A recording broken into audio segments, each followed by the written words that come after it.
Koji čudan osjećaj na ovom motoru sad. Prvo, noge su odozada tak puno preveć. Motor je mali. Evo, i onda kad se sjetim da sam ovo imao nekad. Uglavnom Yamaha ima opoziv na kvačilo, odnosno na spojku. Prilikom ubacivanja u prvu brzinu motor dok stoji na mjestu trzne i to je onako problem sa modelima iz 2024. godine. Na svim modelima koji imaju ovaj CP2 agregat i baš je napravljen generalno opoziv. Znam da i friend koji vozi Tracera 7 ima s tim problema. Motor jako trzne kad se ubaci u prvu. Evo, to glasan zvuk. Evo, poskoči. Kod ovog se to malo već razradilo, ali opet se osjeti taj trzaj prilikom ubacivanja u prvu. I ajde, stvarno ne mogu reći, stigao je službeni dopis od Yamahe da je potrebno doći u servis, provjeriti i da oni o svom trošku naravno mijenjaju kompletnu spojku, odnosno kvačilo. A ja danas idem na ovom službenom motoru na MT7 odraditi taj servis, pa ćemo vidjeti nakon servisa kako će se to ponašati. Mislim, ne budu mi to danas odradili, moram motor ostaviti tamo. I kao je isto jako teško gurati ga dok je u brzini sa stisnutim kvačilom. Opa! To već teško krene, a kad je recimo u leru, onda ide bez problema.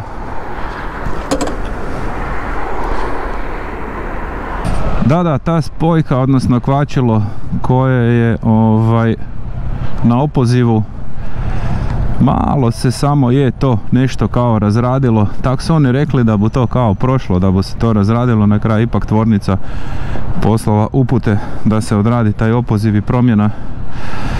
Kod nekih kolega koji su isto tako prošle godine kupili MT7, a i kod ovog mog frenda Marija koji je kupio Tracera 7, isto se dešava jaki trzaj kod ubacivanja u prvu.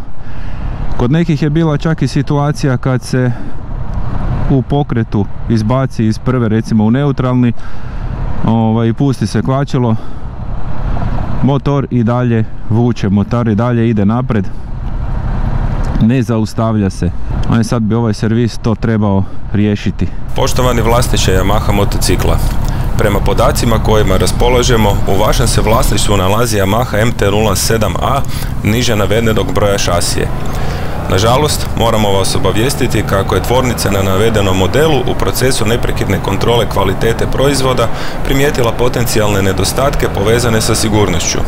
Naime, postoji mogućnost da na određenim jedinicama dolazi do neodvajanja kvačila, čak i kad je poluga kvačila povučena do kraja. U najgorem slučaju postoji rizik da će vozilo kretati se naprijed od zaustavljanja iako je poluga spojke povučena, što može dovesti do gubitka kontrole. Kako bi se ispravio ovaj mogući nedostatak, tvornica je pokrenula novi sigurnosni opoziv. Zbog sigurnosnih vas razloga molimo da stupite u kontakt sa vašim ovlaštenim Yamaha servisom i dogovorite termin za pregled i modifikaciju vozila.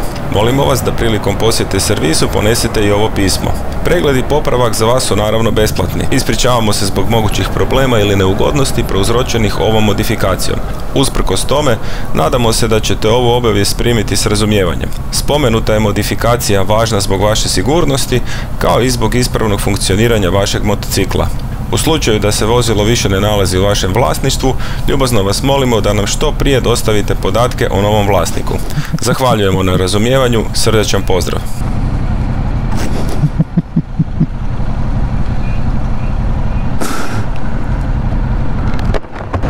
Ovo kad te u kacigi zasvrbi nekaj u uhu, katastrofa.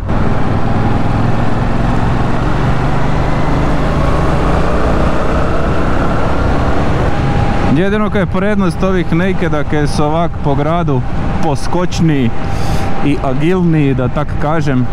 Ali ne znam, moja, kaj bi rekli, prva ljubav jesu naked motori i fora je. Odušio sam se totalno od toga da mi vjetar ubija direktno u kacigu. 14 stupnjeva, fora je za voziti se, ali baš fali taj slipper clutch na ovom motoru i na cijeloj ovoj Yamahinoj seriji s CP2 agregatom. Ne znam zakaj to nisu ubacili, recimo bar u Tracera 7. Počela je moto-sezona na veliko, počeli su mi se ozbiljno javljati i kandidati za polaganje A kategorije. Krenula je navala, evo ekipa, samo da slože motor, dečki u servisu i to je to, krećemo u akciju. Ove godine malo je kasnije zatoplilo, nešto su nas razmazile ove blage zime unazad par godina. Evo ga Yamaha centar, makar je tu kod njih uvijek malo nespretno za parking, ali bože moj, kaj je tu je. I evo ga, tjedan dana nakon preuzimam motor sa servisa i kaže da je zapravo odrađena ta zamjena lamela i tih međulamela i sad sve to skupa bolje kao radi. Ljepše se šalta, dečki su odradili posao, odradili smo odmah i servis. Uglavnom pričao sam malo tu sa serviserom zašto ta cijela serija ima problema sa spojkom, odnosno sa tim lamelama. Kaže da su kod skladištenja koristili neko sredstvo, nešto uglavnom kad se u vožnji to sve skupa zagrije, da se onda lijepe lamele zbog tog nekakvog sredstva kao konzervansa, čega već, kad su koristili za skladištenje tih lamela, tih ploča. I ajde, tu je Yamaha stvarno odradila ok posao prema svojim kupcima, prema svojim korisnicima. Kompletna serija MT7, Tracer 7, a vjerojatno onda i XSR 700 u biti. Ne znam da li su i tenerke imale taj problem sa spojkom.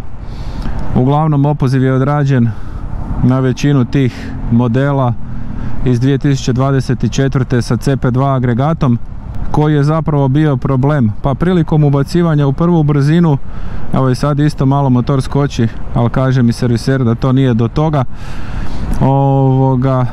Išlo bi dosta teško, dosta grubo bi išla poluga mjenjača. Isto tako kad se motor ugrije, bilo je jako teško iz prve vratiti u neutralni ili iz druge u neutralni, pa bi se čak i dogodilo ako ste u pokretu i prebacite u neutralni, pustite spojku, motor i dalje vuče kao da ste u brzini. Pa onda isto tako situacija, trebate pogurati na primjer motor u garažu, kao što sam ja imao slučaj. Motor je u prvoj brzini, ne radi, stisnete kvačilo, hoćete pogurnuti naprijed, nema šanse. Znači da te lamele uopće nisu odvajale. Sad nakon te zamjene stvar funkcionira kako treba. Makar je taj mjenjač još uvijek nekak tvrd dosta. Trebamo malo više okretaja, onda ljepše prešalta. Ništa, ako ste i vi vlasnik Yamahinih motora s CP2 agregatom, kupljenih, odnosno proizvedenih 2024. godine, vjerojatno je i vas zadesio ovaj problem i mislim da ste do sad već svi trebali dobiti doma poštom pismo vezano za taj opoziv i da vam odrade zamjenu kvačila u garantnom roku. A vjerujem da i nije u garantnom roku, da bi se opet to na taj opoziv mijenjalo, bar to tak funkcionira. Ako se pronađe neka greška u nekoj seriji, to bi trebali o svom trošku popravljati proizvođači i nakon isteka garancije. Evo, pričao mi je prijatelj Mario koji vozi Tracera 7 da ima isti takav problem, da teško mijenja brzine, da motor jako trzne prilikom ubacivanja u prvu, pa da mu je kao bilo rečeno iz početka kao nešto da to tak mora biti, pa da se bu to kao malo razradilo. A moram priznati da se na ovom našem školskom motoru minimalno poboljšala situacija s vremenom što je više motor vožen, ali da, definitivno problem je bio u tim lamelama, jer onak znam još 5 ljudi koji su prošle godine kupili MT7 i svima se to dešava. Servis i zamjena kvačila na opoziv uspješno odrađeni. Lagano prema garaži. I to je to za ovaj video, društvo.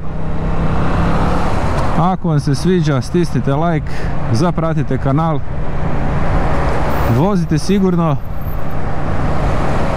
Nadam se uskoro puno više ovako ljepšeg i stabilnijeg vremena i nadam se da ćemo sve više i više uživati na dva kotača. Vidimo se uskoro u nekom novom videu. Pozdrav, društvo!